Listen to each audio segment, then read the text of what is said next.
반갑습니다. 이번에는 수능 특강 우리 갈래복합 1 보도록 하겠습니다. 갈래복합 1에는 6번에 보기가 있는데 이거는 작품 내용에 대한 보기가 아니라서 넘어가고 작품 해설로 바로 들어가도록 할게요. 설장수의 어옹이라는 작품이 있고 정철의 성삼별곡, 우리가 정철은 많이 들어봤다 그죠? 정철은 삼위인곡이나 송미인곡, 그 다음에 관동별곡, 그 다음에 훈민가 이런 작품들로 유명한 사람인데 성삼별곡은 관직에 나가기 전에 이제 이야기를 했던 거고, 유종호의 고향은 간단한 작품이라서 여기서 해설하지 않고 그냥 여러분이 읽어보시는 걸로 대신하도록 하겠습니다. 그래서 가와 나를 한번 해볼게요. 가에서는 어옹이고요.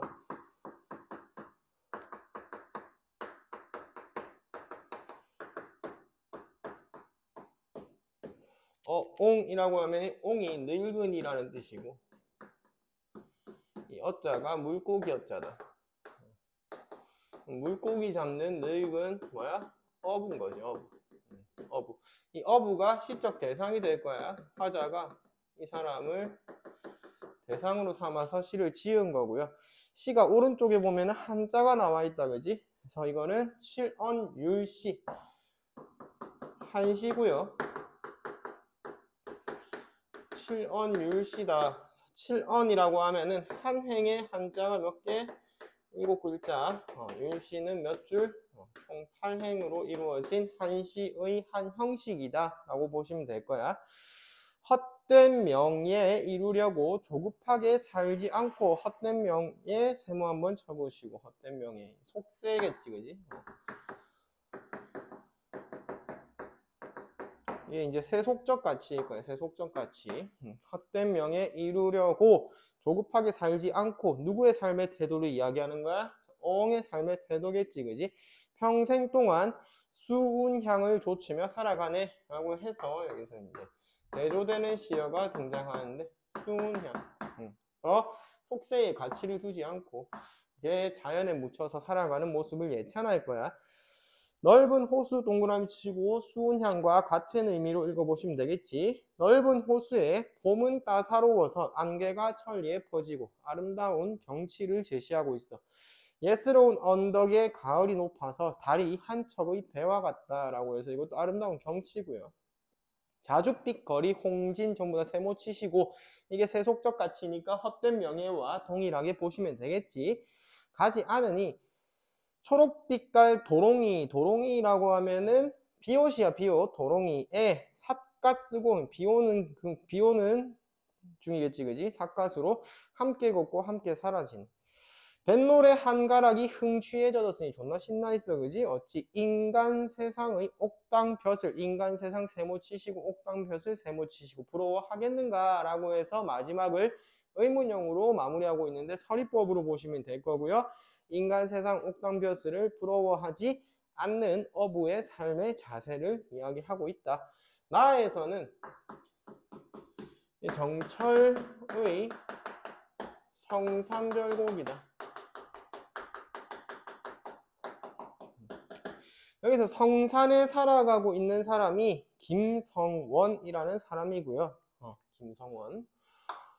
김성원이라는 사람이 성산에 처박혀 살아가는데, 이 정철이 찾아가가지고 너는 왜 세상에 나오지 않고 자연 속에 살아가니? 라고 물어보고 나서 성산에서 봄, 여름, 가을, 겨울의 모습을 보니까 너무나도 아름다워서 이제 김성원을 이해하는 그러한 내용이고, 관직에 나아가기 전에 이렇게 지었다 라고 보시면 될 거고요. 노래 갈래는 가사입니다.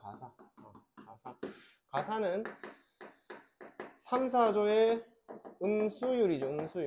음수율이라고 하면은 세 글자와 네 글자가 어떻게 글자 수의 반복으로 이루어지는 음률이고, 리듬감. 그 다음에 사음보의 음보율. 사음보라고 하면 하나의 행을 네 번의 호흡으로, 그래서 글자 수의 반복과 하나의 행을 네 번으로 규칙적으로 끊어 읽으면서 리듬을 형성하고 있는 것이 가사의 특징이고, 가사는 길이 제한이 있다 없다? 없다. 길이 제한이 없어서 뭐라고 한다? 연속체다라고 이야기를 하죠. 연속체. 길이 제한이 없는 연속체로 이루어져 있다. 봅시다. 나에서는 어떤 지나가는 손님인데, 손님. 화자 자신이고요. 이거를 이제 정철로 읽어보시면 돼. 정철. 지나가는 손님이 성산에 머물면서 이 성산에 김성원이 살아가는 공간인데 서하단과 시경정을 이렇게 묶어보시고요. 서하단과 시경정의 주인아라고 해서 부르고 있어.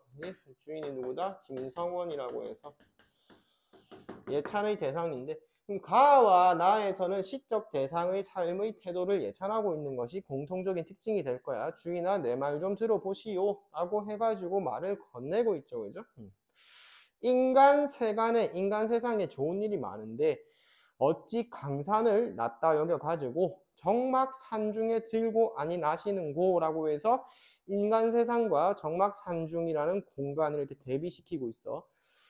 내가 이제 이걸 이해해 보려고 송근을 쓰고 소나무 뿌리를 쓰고 죽상 대나무로 만든 평상 위에 자리를 앉아가지고 잠깐 앉아서 어떤 거 다시 보니 어디를 성산을 천변에 떠 있는 구름 괄호치시고 이게 서석이라고 해서 이 서석대인데 이렇게 솟아있는 바위를 집을 삼아 가지고 들어왔다 나왔다가 자유롭게 이렇게 하고 있는데 이 모습이 주인과 어떠한고라고 해서 이 주인 김성원을 말하는 거야. 여기서 이 주인도 김성원. 그러니까 주인과 비교해 봤을 때 어떤가라고 했을 때 자연 속에서 유유자적하면서 살아가는 삶의 태도가 유사하다라는 의미로 보시면 됩니다.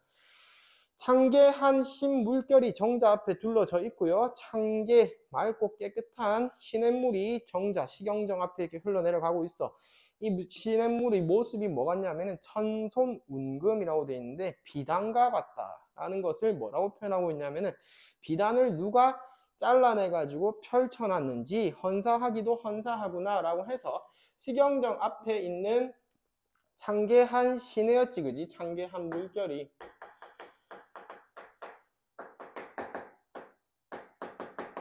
뭐 같아서 비단과 같다. 근데 이게 어떻다? 헌사하기도 헌사하다라고 하면 헌사하다라면 야단스럽다라는 의미인데 여기서는 매우 아름답다로 해석해 보시면 돼. 그래서 이게 어떻다?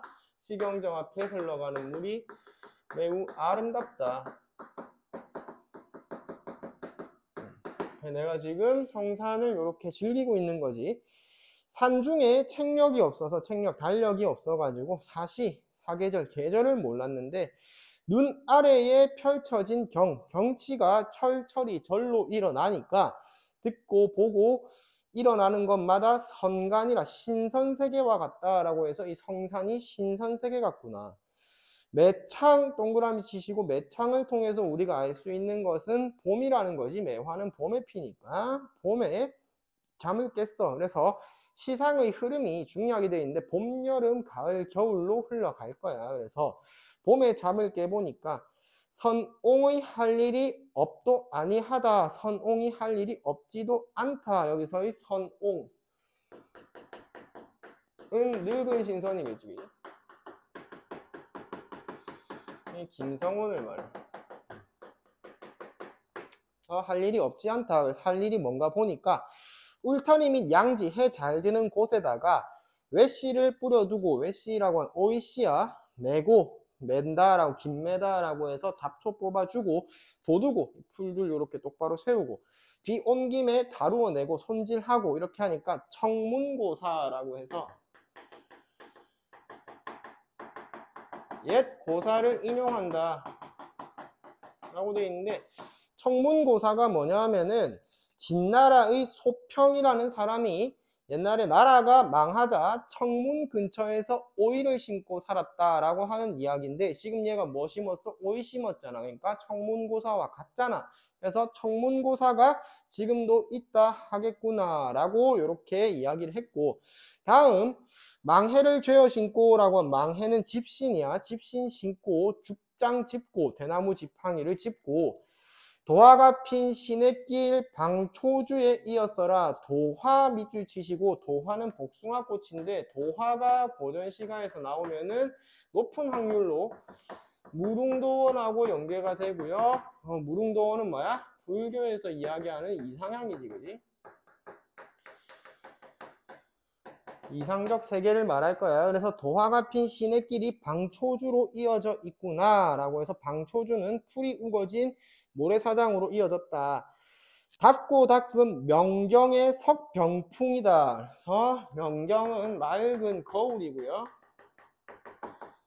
맑은 거울에 석병풍이 비친다 라고 했을 때 이거의 원관념이 뭐냐 하면은 시냇물에, 명경의 원관념이 시냇물이야. 시냇물에 돌산이 이렇게 비쳐가지고 걔 보이는 모습을 석병풍이라고 표현을 한 거다. 그림자를 벗을 삼아가지고 서하는 아까 앞에서 나왔던 이행의 서하당이야. 서하당으로 함께 가니까 도원이 어디쯤인가? 무릉이 여기로다 라고 해서 문답법을 활용해서 여기서 이제 여기가 무릉도원 같구나 라고 표현을 하고 있다. 중력 넘어가가지고 공산은 빈산이야. 산이 비었어. 쌓인 잎을 삭풍이 거두어 불어간다. 그래서 겨울바람이 불어가지고 이렇게 다 쓸고, 떼구름을 거느리고 눈 동그라미 쳐보고, 앞에서 봤던 거는 봄이었다, 그지? 그래서 중력 이후 부분에서는 겨울이고요. 시간의 흐름이 드러난다. 천공이 호사로워가지고, 천공이라고 하면 여기서 천공은 조물주를 의미할 거고 신이죠. 신이 호사스러워서 옥으로 꽃을 지었다. 옥으로 꽃을 지어 가로 쳐보시고, 옥으로 꽃을 지은 것은 눈이 내려가지고 이렇게 나무마다 앉아있는 거. 그래서 그거를 꽃을 지었다. 만수천림을 꾸며냈다. 만수천림은 수많은 나무와 풀들인데 거기다가 눈을 내려가지고 얘네들이 아름답게 꾸며져 있다라고 표현을 했고요. 앞여울을 덮었다. 눈이 덮고 얼어가지고 외나무 다리가 비꼈다 걸려 있는데, 막대를 맨 늙은 중이 어느 절로 간단 말인가 라고 해서 이 중이 지나가고 있어. 그래서 산옹 김성원이죠. 이 북이라고 하면은 부함과 귀함이니까 이 성산의 아름다움을 남에게 자랑하지 마시오. 누구한테 말하는 거야? 늙은 중한테 말하는 거지, 그지? 왜 말하지 말라고 하니까 경욕을 숨은 세계, 경욕을 여기가 이제 신선세계 같은데 찾을 이가 있을 세라라고 해서 뭐뭐 할 세라라고 돼 있는데, 리을 세라 같은 경우에는 뭐뭐 할까봐 두렵다. 그래서 이 아름다운 경치를 봤다고 어디 가서 이야기를 하면 여기를 찾아올 사람이 있을까봐 두렵다. 이제 산중에 벗이 없어. 친구가 없겠지, 그지? 자연인도 혼자 살려나. 산중에 벗이 없어. 친구가 없어가지고 책을 쌓아두고 책을 읽는 거야. 이제 만고 옛 인물들을 거슬러 헤아려 보니까 옛 인물들 중에 성현도 많고 호골도 많다. 책 속에 있는 성현과 호골을 탐구하고요. 하늘이 삼기실제, 하늘이 이 세상을 만들 때 무심할까마는 뜻이 없었겠냐. 어찌 뜻이 없었겠냐마는 시운의 흥과 망이 있었는가 라고요. 시대운수의 흥망이 있구나. 책을 읽다 보니까 모를 일도 많고 애달픔이 그지없다. 기사는 늙은 허유의 고사가 두 가지가 나오는데, 허유는 귀를 어찌 씻었던고 라고 해서 허유 고사가 두 가지인데, 첫 번째가 이제 요 나라 임금이 허유한테다가 이 왕위를 주겠다라고 얘기를 하자 허유가 시냇물에 가가지고 귀를 씻었다라는 요 고사가 있어요. 그래서 귀를 어찌 씻었는가, 이렇게 더러운 이야기를 들었다고, 이렇게 귀를 씻었다. 욕심 없는 인물이지. 그 다음에 박소리 핑계대고 같은 경우에도 이웃 사람이 박을 선물로 줬는데 시끄럽다고 깨버렸단 말이야. 그러니까 욕심 없는 삶의 자세. 그래서 박소리 핑계대고 지조가 가장 높다. 우리 보통 지조와 절개를 많이 이야기를 한다, 그지? 지조와 절개라고 하면은 뭐냐면은 변하지 않는 뜻이야. 변하지 않는 뜻. 그래서 허유의 지조라고 하면은 욕심 없이 살아가려는 뜻이겠지, 그지? 그러면은 지조가 임금님께 향했을 때는 충성심이 될 거고요. 사랑하는 사람에게 향했을 때는 변치 않고 사랑하는 마음이 될 건데, 여기서 지조가 가장 높다라고 하면은 이제 욕심 없이 살아가는 뜻이 가장 높다. 인심이 낫과 같아서 얼굴 같아서 볼수록 새로운데 세상살이는 구름이라서 험하기도 험하다. 엊그제 빚은 술은 여기서 풍류를 의미할 거고 어느 만큼 익었냐 잡고 밀고 실컷 기울이니까 마음에 맺힌 시름 조금 풀린다 그래. 책 읽다가 이제 술도 한 잔 먹고 검은고 줄에 얹어가지고 이제 술 먹었으니까 술 먹으면은 노래 부르러 가야지 그지. 풍입송 타자꾸나 노래를 부르는 거야. 손과 주인과 다 잊어버렸다. 술 먹고 노래 부르니까 즐거움을 이렇게 손님과 주인이 다 잊었다.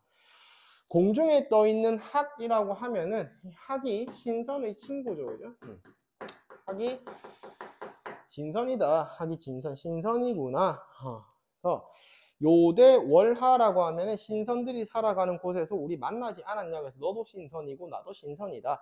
손님이 주인더러 이르되 그때 만난 그 사람이 너인가 하노라 라고 이렇게 시를 끝맺고 있어요. 그래서 갈래복합 1 봤고요. 다음 시간에는 갈래복합 2 보도록 합시다.